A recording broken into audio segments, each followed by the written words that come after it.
Can I just make a suggestion? Just kind of point of order, that if you call out like 3 or 4 or 5 names even, people can be ready and things might move faster tonight. The next 2 would be Peter Nightingale, John Phillips.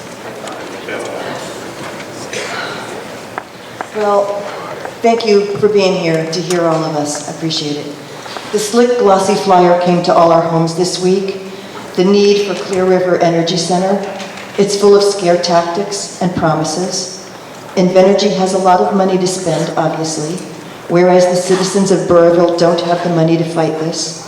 It would be a disastrous outcome for this multi-billion-dollar corporation to win the right to destroy our community just to use our natural resources to make more money. They don't care about us. Try and hold it, thank you, but I want to get through this. They don't care about us. As with all big corporations, they only care about dollar signs and their shareholders. But let's get back to the need that they talk about. We don't need the proposed power plant. Invenergy says Rhode Island doesn't have enough generating capacity, and retiring Pilgrim Power Plant will make this worse. It's simply not true. As you know, the ISO's forward capacity auction started February 8th of this year. The newly created SENE zone has plenty of generating capacity. It will require 10,028 megawatts of generating capacity. In the last auction, there were 2 zones, SEMA RI and NEMA. Those were combined to make this new zone. Their total capacity combined had 3,572 megawatts more than what was needed.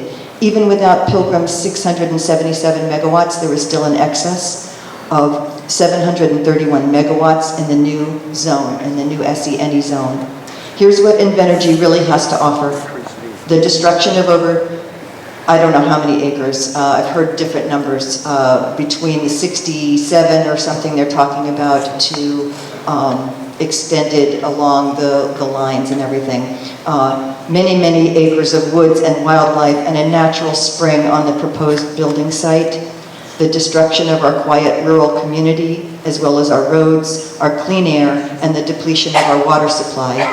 A faulty system of cleaning, MBTE poisoned well, where it will mostly be cleaned, because they can't clean it entirely, but enough poison will still be in the water going into the Clear River and our sewers, as well as evaporated into the air with this known carcinogen in it. But it's colorless, so at least we'll still have a clear river.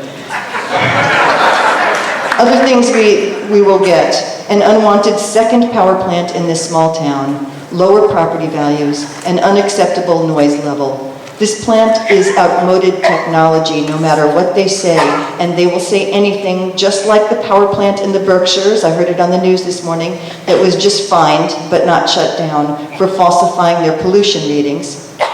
The state of Rhode Island and the United States and many countries around the world have agreed to lower carbon emissions, and this proposed plant will work against those goals. Instead, we need to focus on renewable energy sources. You might notice there's a lot of wind around here. Look at my hair, okay? Please don't give this huge out-of-state corporation a green light to destroy our beautiful town, known for its natural beauty. It would be a mistake for our area as well as globally. We've been told by our town council and by our local senator and representative that this decision is yours. It comes down to you. Look around the room, please. We are Democrats, we are Republicans, we are rich, poor, middle class. We are old, young, middle-aged. We've lived here for many generations, and we've moved here in the last 2 decades, like me. I moved here when my daughter was small. We've come together on this issue because we care about our quality of life now, and because we care about what kind of world we'll leave our children and our children's children and your children too, because this is not just a local problem or issue. We're counting on you to do the right thing. Thank you.